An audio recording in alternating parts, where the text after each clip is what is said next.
When it comes to students suffering because of their parents' expectations, I think that's a very common scenario. I've personally encountered it at many age groups, many times.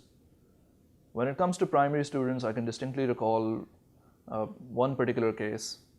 You have this relatively very bright student, academically engaged, but at the same time, this child, when they got a question wrong, or when they felt like all of a sudden they've lost at something, his response was particularly unnerving because he just completely broke down.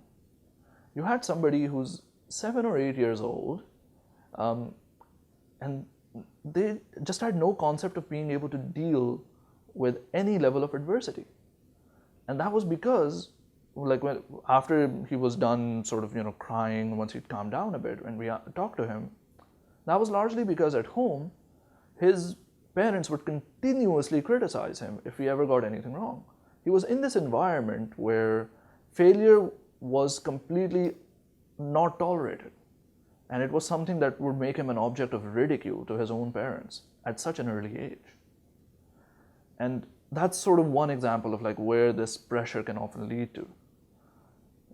In another situation with secondary school students particularly, I've had a lot of examples of students who just sort of come into classes or are signed up for counseling and they have no personal stake or involvement in it. It's just a complete lack of motivation.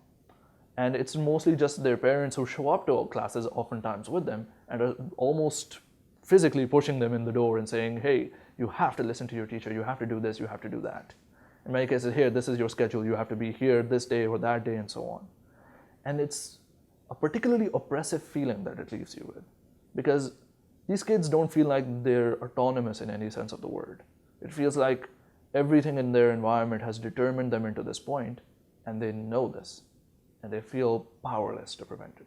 I think that's the biggest sense that I've observed in this general sense of a lack of agency.